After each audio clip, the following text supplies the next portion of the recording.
Okay, problem 1 on the study guide. The chemical formula for methylene bromide is CH2Br2. I want you to really make a connection between the name of the substance and its chemical formula. Equate those two things. Because a lot of times they'll refer to bromine, methylene, or hydrogen, carbon, whatever. But if they say methylene bromide, they're talking about that CH2Br2. It says the bromine in a container of methylene bromide weighs 480. So the bromine weighs 480 grams. So not this, but the Br, the bromine. What's the total weight of the methylene bromide? They want to know how much that weighs. So be careful that you understand what's what. The other question says, what percent by weight of the compound is hydrogen? So they're asking you two different questions here. So one has to do with total weight, one has to do with the percent by weight. So make sure that you're making a connection there also. So if I consider that carbon, hydrogen, and bromine go into this methylene bromide, which is CH2Br2, and I always want to have a molecular weight row or column. Molecular weight has to do with how much each atom weighs and how many there are in the formula. So there's one carbon, every carbon weighs 12. There's two hydrogens, every hydrogen weighs 1. 2 times 1 is 2. There's two bromines, each one weighs 80. 2 times 80 is 160. If I add up all the elements that go into the chemical, we add them up, we get 174 is the molecular weight of one molecule of methylene bromide. Now, as far as the question of the total weight,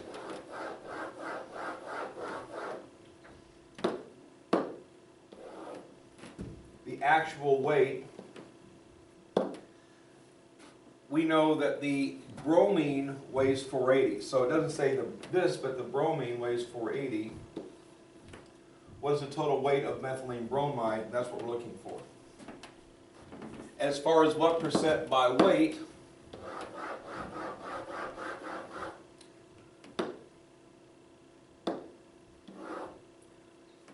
the molecule is 100% of the weight of the molecule. It wants the percent by weight of the hydrogen. Okay, so the blue column with the molecular weight is going to be one fact. So that is one proportion we're going to use. 160 over 174 is equal to 480 over x.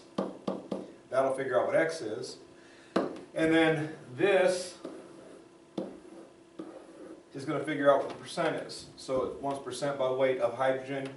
So 2 over 174 is equal to the percent over 100. So again, there's two questions there. You need to make sure you answer both questions. In both cases, I'm going to use a calculator to help me answer that. So this first one, 174 times 480 comes out to 83,520. To get x, I simply divide by 160. That comes out to 522. Unit of weight is grams. So the bromine, or the methylene bromide weighs 522 grams, if the bromine weighs 480. As far as percent by weight, if I cross multiply, I'm going to get 174y is equal to 200. It was easy enough to multiply in my head, 174y. So to get y, I got to do 200 divided by 174. I want this round to the nearest hundredth, so 1.15%.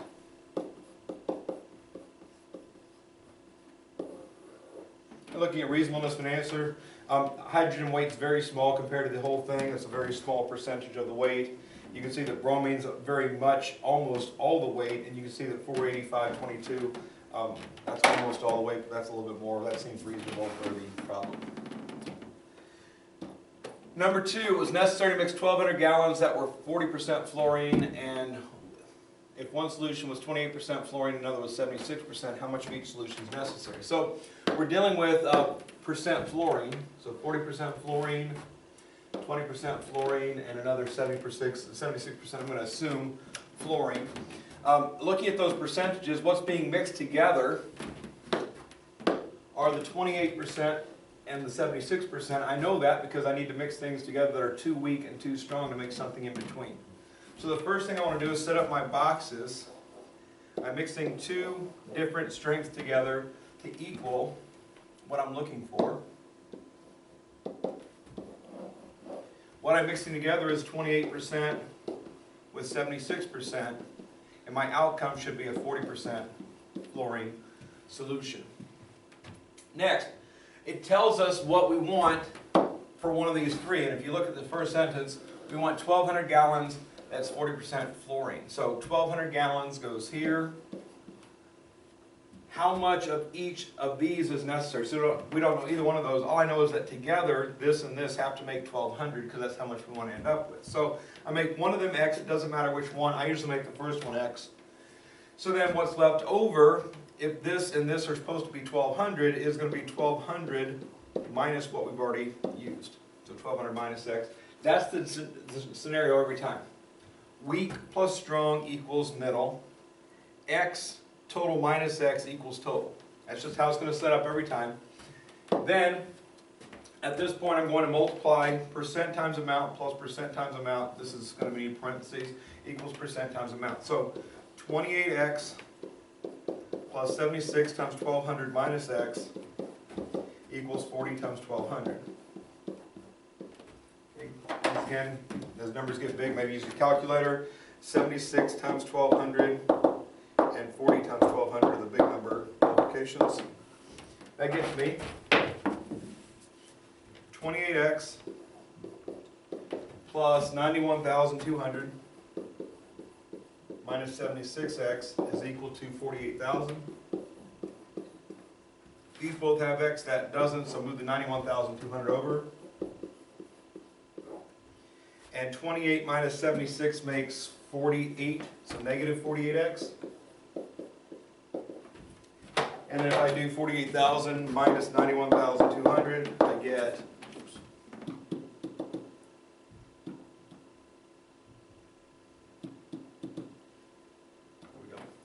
negative 43,200. And final step, we're going to divide by negative 48, and we get 900. All right, now once you get an answer, your job is to identify how much of each. So you have some amount of 28% fluorine, and we have some amount of 76% fluorine. Okay. So know how to interpret the answer also. So once you get this answer, X is 900, go back and find where X lives, and that tells you what X represents. X is representing the 28%, so 900 is going to go here, and we're dealing with gallons. And what's left over, 1,200 minus 900, is equal to 300, so 300 gallons of that. And notice 900 and 300 add up to 1,200, the correct amount that we wanted for the 40%. That just tells us how much of each strength we need to create that 40%. We need much more of the weaker one than the stronger one, since 28% is closer to 40 than 76% is. Number 3, find X. X's location is inside the circle. The intercepted arcs are 150 and 160. In this scenario, X is going to be the average of those two. 160 plus 150 divided by 2.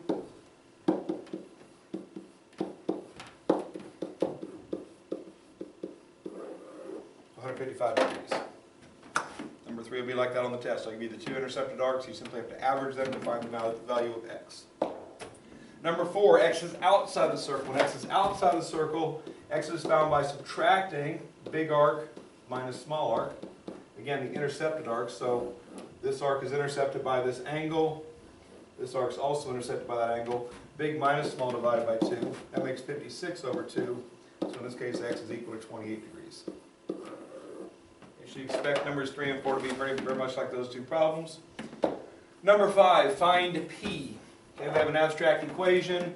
I've got no parentheses, so my first step is to multiply everything times the least common denominator of the fractions, which is BMK. And if I multiply that through, BMK times the first thing is going to be the B's canceling, so MK is left. being multiplied by the top, a plus x. Notice the top is a binomial, so I use parentheses there. bmk times c over m, the m's cancel, so I get minus bck. And bmk times p over k, the k's canceling with bmp. The next step is to distribute, so I get everything as simple as possible. So mk times a, mk times x.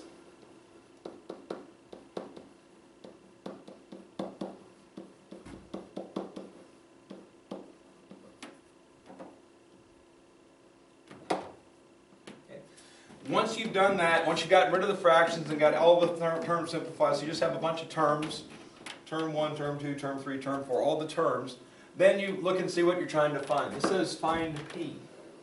So I want to identify any term that contains p as being more important than every other term, and I want them separated. So no p, no p, no p, p. This is the only term containing p, and it's already been isolated. Everything on that side has no p, everything on this side has p. So the step of rearranging things has been dealt with. Suppose it said find, I don't know, x. Okay, this has x, these two don't, so these two terms have to be moved over there with the not x term here. So again, there might be some movement necessary. If you move anything, you change the sign of the things you move. In this case, we're already ready to go. Oftentimes also you have multiple terms here, so if there was multiple terms containing p, you want to pull that p out. In this case, I just have to divide by bm to get the answer. So p is going to equal all this stuff on top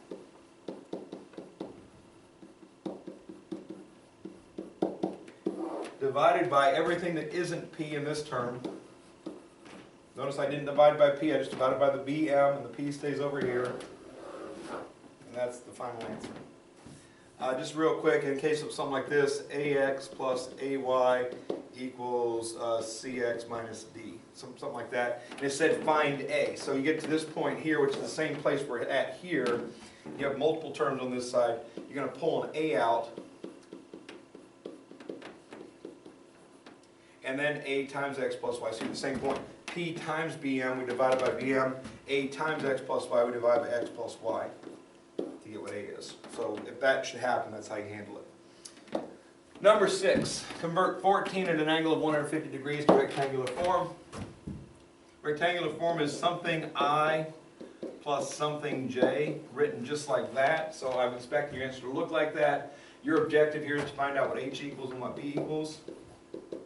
H is equal to r cosine of theta, and v is equal to r sine of theta, where r is the number here and theta is the angle measure given to us. So they're going to give you r and theta, you just have to type them in your calculator for the most part. These formulas don't have to be memorized, they're on your formula sheet under the heading of polar to rectangular form. So in the case of this problem, for h, I'm going to get 14 cosine of 150 degrees. For this one, I'm going to get 14 sine of 150 degrees. And then my calculator knows the answer to each of those questions, so I'm going to type that in. I do make sure before I type sine, cosine, or tangent buttons that I'm in degrees, not radians. If you're not sure what that means, talk to me about it. 14 cosine 150 in parentheses equals 14 sine 150 in parentheses equals. We get negative 12.12 for this. And we get positive 7 for that. A couple decimal places if there are any. And again, that's what h and v equal. I want my answer looking like this though, so make sure you identify your answer in that form. So h goes first. And then it's either plus or minus depending on the sign of v. v is positive, so it's plus. And then 7j. That's what your answer should look like. If this happened to be negative 7, this would say minus 7j. So it's always some number plus or minus some number with the I and the j with little vector symbols over top of it. And again, your calculator is going to evaluate stuff. It's up to you to know how to apply the formulas. Number 7, convert 54 cubic yards to cubic centimeters. So 54 yards cubed. And I want to go to cubic centimeters. I'm going to go from yards to inches to centimeters. There's my plan. At first, if I want to go from yards to inches, I'm going to say that 1 yard equals 36 inches. This is cubic yards, this is only yards, so I need to cube this multiplier to account for that. So therefore yards is now cubed, but so is the 1, so is the inch, so is the 36. Cubic yards here cancels cubic yards here, and now we're into inches cubed. Next thing on my plan is go to inches to centimeters. So I want inches on the bottom, centimeters on top. 1 inch equals 2.54 centimeters. And again, this is inches cubed. This is only inches, so I need this to be cubic inches also for cancellation purposes. So inches is now cubed, but so is 1, and so is centimeters, so is 2.54. This cubic inch cancels that cubic inch. And we're left with this product. This times 36 cubed times 2.54 cubed. This is not cubed, this is just 54. So we have 54 times 36 to the third times 2.54 to the third. And I'm multiplying everything because everything ended up on top. So I use my calculator again to get the answer I'm looking for. So 54 times 36 caret 3 times 2.54 caret 3. It comes out to a big number. 41,285,962.33 cubic centimeters.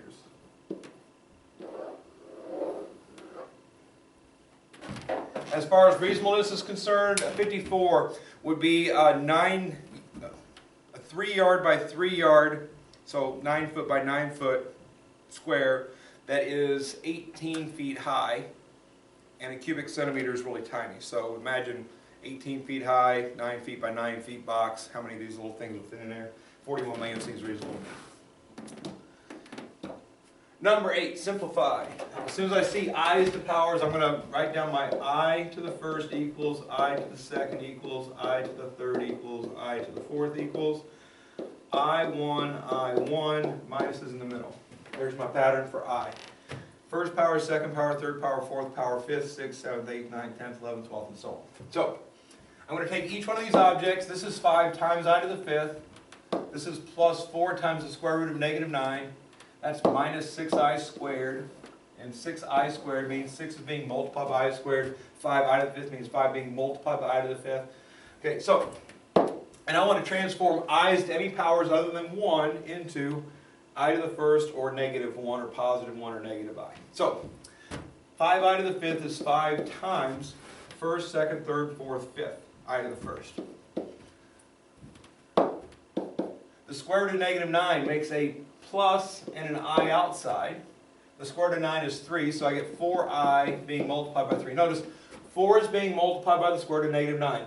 The minus sign becomes an I, so now 4 is being multiplied by I, which is being multiplied by the square root of 9. And the square root of 9 equals 3, which is being multiplied by 4i. Some of you guys in your work, you've been changing multiplications into an addition on this. But again, everything's being multiplied. If you're transforming what something looks like, square root of 9 equals 3. What's happening here is still happening down here. Once again, 6i squared, that's minus 6 being multiplied by I squared. I squared, of course, is negative 1. So just like that, looking at my objects, I've got 3 terms here. I to the first power, I to the first power, real numbers. That's what we're looking for in every single term before we start actually going on to simplify this. So, 5i plus 12i plus 6.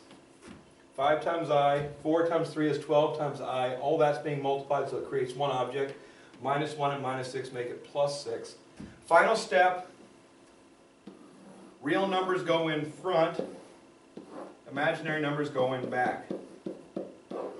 That's proper form for a complex number. Put the real number in front. Please get in that habit. Some of you still are refusing to do that. 5i, 12i, just adding like terms. 5 and 12 are both positive. 6 doesn't have like terms. Just move to the front. Number 9, simplify the square root of 8 to the 4th root of 2. Notice that the 4th root of 2 is underneath the radical symbol. So if I start off with this radical symbol, it is a square root. I'm going to put a little understood 2 there. 8 is the same as 2 to the 3rd power. And the 4th root of 2 to the 1st is the same as 2 to the 1/4 power. So that's my first priority on a problem like this, is to rewrite both of these as power objects with the same base. So 2 to the 1/4 power, fractional power. This is 8, which is 2 times 2 times 2. Okay, figure that out.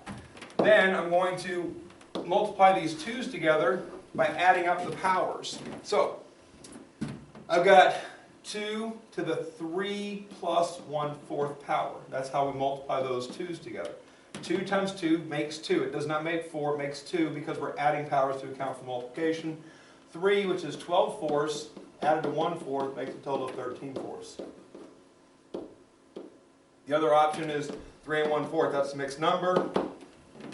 That's what the sum of those is, but again, we want an improper fraction. 3 times 4 is 12 plus 1 is 13. Take your pick, but get an improper fraction answer there. So I've got the square root still, and the inside of this whole thing became 2 to the 13/4 power. Final step is we multiply this times this to get the final answer. So again, 2 stays 2, 13 stays 13, 2 times 4 is 8. That's how you do those. That's the only way to do those. Practice the technique. Number 10. I'm going to notice something here real quick that has happened in homework already, and some of you haven't been noticing it, but you should. Square root of 9 equals 3. Anytime you have a perfect square in one of these problems, allow that to happen before you start worrying about fixing anything. So, in other words, what I'm saying is this. 6 times the square root of 5 over the square root of 9. Minus 4 times the square root of 9 over the square root of 5. Minus 3 times the square root of 20. Okay, that's usually how we start these problems off. We break it apart like that, and we factor that as much as we possibly can. And then we multiply top and bottom of this by the square root of 9, and top and bottom of this by the square root of 5, and we fix all that over there. But if you take a moment, catch your breath, think about this a little bit, and really focus on things, the square root of 9 equals 3. There's no need to fix this because it already has the exact structure we're looking for. Whole number on the bottom. So instead of multiplying top and bottom by the square root of 9 to make 9 on the bottom, by making that square root of 9, I get it 3, and it's already ready to go. In fact, even better, 6 and 3 reduced to a 2. So 2 times the square root of 5 is the same as this thing. That big mess of a thing there is just 2 times the square root of 5. Looking at this one, once again, this has to be fixed, so we'll fix that in a minute. But the square root of 9 equals 3. 4 times 3 is equal to 12. So this big mess of a thing here is just going to be minus 12 over the square root of 5. Still has to be fixed, but it's not as ugly as it was. When I multiply top and bottom of the square root of 5, I'm just going to stick things together instead of multiplying to get the square root of 45 there. This last thing is ready to go, so I'm just going to go ahead and do it. So the 2 comes out, the 5 stays in. So I'm getting minus 6 times the square root of 5. This is something square root of 5, this is something square root of 5, this is going to be something square root of 5. If you don't see the square root of 9 equals 3, you're going to get square roots of 45 here and here, square root of 5 there, and all of a sudden, what am I supposed to do? There's still ways to fix it, but you're making it a lot harder on yourself, so be careful of that. It will be this way on the test when you're taking it on Friday this week. So, square root of 5 on top and bottom, to fix that, that gives me 2 times the square root of 5, minus 12 times the square root of 5 over 5, minus 6 times the square root of 5. Both of these are over 1. So to simplify this, beyond this, they're all square roots of 5. They're being added and subtracted. They all have denominators. We need them all to have the same denominator, so I'm going to make that be 5. Top and bottom multiplied by 5 makes 10 times the square root of 5 for that one. This one's ready to go. It's already got the square root of 5, so minus 12 times the square root of 5. And then this one here, top and bottom multiplied by 5 makes minus 30 times the square root of 5. 10 minus 12 is negative 2, minus 30 is negative 32. So negative 32 times the square root of 5 over 5. Number 11.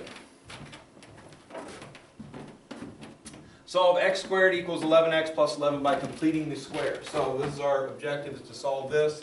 Our first plan on completing the square has always been to get descending order equals 0. X squared plus 11x, or I'm sorry, minus 11x. Do it correctly, please. Minus 11x minus 11 equals 0. So that's usually our starting point for completing the square. Everything descending order, x squared, x constant equals 0. So move these two guys to the left. Then, once I've got everything descending order equals 0, the first step of actually completing the square is we move the constant over there. So, kind of overkill if I move the 11 over, then I move it back over, so take your pick on that. But I want to get to the point where my x stuff is equal to my constant. So x squared is already on the left positive, 11x moved to the left became negative, this 11 actually ended up staying on the right, so it stays positive, and there's this gap here for completing the square. So there's kind of where you want to be when you go to the completing the square step on this. Now, as far as completing the square is concerned, I want to take half of this object and square it. Now that half of this is a fraction, so I'm going to write it as 11 halves and I'm going to square it. I'm going to write it like that on this side, and it's always addition. You always add the squared object. So half of 11 is 11 halves, and I'm going to square it. On this other side, I'm actually going to square it. That makes 121 fourths. To square a fraction, simply square the top and bottom. I left myself a gap here because I know in order to add these I need a common denominator. 11 is the same as 44 over 4. Multiply top and bottom by 4, you get that. So 44 fourths is the better form than 11. So the left-hand side is complete, the square is completed. The right-hand side, I've got my fractions ready to add. So the next step is factoring. Factoring is always a perfect square. So binomial squared. The binomial has three objects in it. It's got a number, or sorry, letter, a sign, and a number. The letter is the square root of x squared. The sign is the same as whatever the middle sign is, negative, negative. And the second thing is just the square root of that. The reason I write it 11 halves squared, there's the very next step, I take the square root anyway. So basically whatever these things are squared, just take the squares off, and then the sign of that, very easily factored. The other side, 44 plus 121 makes 165 fourths. So x minus 11 halves of the quantity squared equals 165 fourths. Two steps left. Step 1, we're going to square root both sides to get rid of the squares. So x minus 11 halves is left on the left-hand side. Plus or minus the square root of this. Well, the top has no exact square root, so I'm going to leave it as is. The bottom, though, the square root is 2. There is no radical dipping down to the bottom because I took the square root of 4 on the bottom. These are the same denominator. That's very common. The last step is to move the negative 11 halves over there in front of the plus minus sign. Common denominator exists. The sign is going to change. Make one big fraction, denominator 2. Positive 11 goes on top, plus or minus the square root of 165. So there's your answer. And expect it to be similar to that. I'll probably have an odd number in front of x, so this half thing will probably happen, so be watching for that. Number 12, solve this. We have a radical equation, something plus something equals something. My first objective is I want the radical by itself. Anything attached to it needs to move, so the 3 has to move over there. So I got the square root of x squared minus 5x plus 5 is going to equal x minus 3. Once I get the square root isolated all by itself, I'm now going to square both sides. Okay. Notice the right-hand side, x minus 3, the quantity squared. It has the exact same structure as this. This makes a trinomial. All right. The trinomial is a square, and a product doubled. All right, that's what it is. So know that this is going to be a binomial square is going to be a trinomial answer. We take that squared. We take that squared, both the squares are positive, and we double the product. Negative 3x doubled is negative 6x. That's going to happen every time, so be watching for that. You're going to get some binomial squared. Make sure it's x squared minus 6x plus 9. Don't forget that minus 6x. That's very forgettable, but it'll make you get the wrong answer. Squaring this side, simple. Just the radical disappears. Let that happen. At this point, if I get everything x on one side, everything not x on the other side, we'll see what happens. So I'm going to move this x squared over here. I'm going to move this minus 6x over here. I'm going to move this 5 over here. Everything x on the left, everything not x on the right. Notice x squared minus x squared cancels. Okay, could have also seen that happens anyway. If you have the same exact operator on both sides, you can throw them out. But if you move it over and change the sign, you can see it cancels also. Take your pick. Negative 5x plus 6x makes 1x, subtraction because the signs are different, and positive because 6 is bigger. 9 minus 5 equals 4. So x equals 4 represents the only number in the world could possibly be the right answer to this problem. We then just have to verify that it actually works. We go back to the original problem before we monkey with it at all. Change all the x's to 4s and see what happens. So, in the square root, 4 squared is 16. 5 times 4 is 20. Plus 5 plus 3 is supposed to equal x, which is 4. So, x squared, 4 times 5, 20, 4, 4.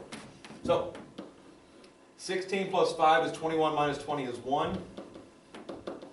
1 plus 3 equals 4 is a true statement, which means that's the right answer. I would expect it to come out on the test. So if it doesn't, chances are you messed up. So I don't usually put empty set problems like that on test. Number 13, find the equation line through this point that passes, that's perpendicular to the line that passes those points. So this right here says perpendicular. So first off, if I take a look at the information they gave me, it's perpendicular to the line that passes through these 2 points. If I find the slope of that line, all right, slope formula is y2 minus y1, y2 minus y1, over x2 minus x1. Notice I made that point 2, so 7 started on top, 9 started on the bottom, just make sure the starting thing is the same on both. If I work that out, 7 minus 6 is 1, 9 minus 5 is 4. The slope of the line that passes through those points is 1/4. We want the perpendicular slope.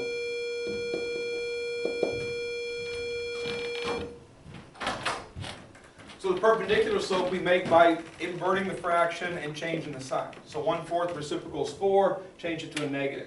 So the perpendicular slope is -4. That's the slope I care about that goes with this point. The line we want passes through to -1. So if I go to y equals mx plus b at this point and change y to -1, m to -4, x to 2, point xy, slope m, I'm going to get -1 equals -8 plus b, therefore b is going to equal 7. We get the other side, subtract because the signs are different, positive because 8's bigger. The slope of the line we care about, the perpendicular slope -4, the y-intercept 7, so y equals -4x plus 7. The last 2 examples have the same issue, and this is going to be what messes everybody up. There's a minus sign in front of this fraction. So if I split this apart, that was easy enough. X over 5 minus 3 over 5. This minus sign distributes through the numerator, so it's going to be minus 3/4. It's going to be plus x over 4 equals 4. Minus minus makes a plus, and if you don't make that a plus, you're going to get the wrong answers. Be careful that it's going to happen on both 14 and 15. Once you split it apart, then it's just a basic problem like we've been seeing. 5 and 4, common denominator of 20.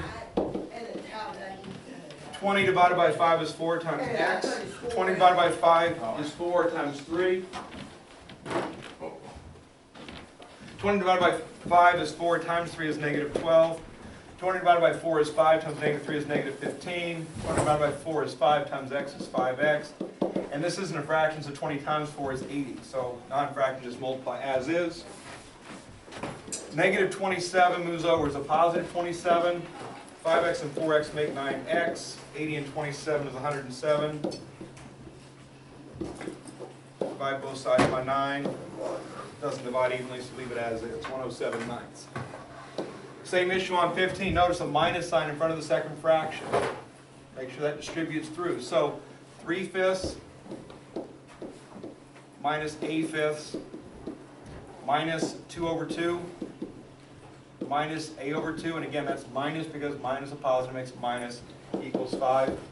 2 over 2 does reduce, but since that 2 doesn't reduce out, it doesn't matter if you reduce or not. I'm going to leave it as is. Common denominator is 10. So 10 times each piece.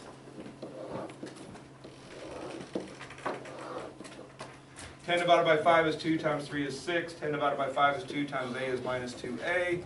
10 divided by 2 is 5 times 2 is 10. 10 divided by 2 is 5 times minus a is minus 5a. And 10 times 5 is 50. So once again, we got a point here where everything's in good shape. 6 minus 10 makes -4. Add 4. -2a, -5a is -7a. And 50 plus 4 is 54. Divide by -7 to get the answer. So both cases, minus sign in front of the second fraction. Make sure you account for that, that you distribute it all the way through, or else you will get the wrong answer.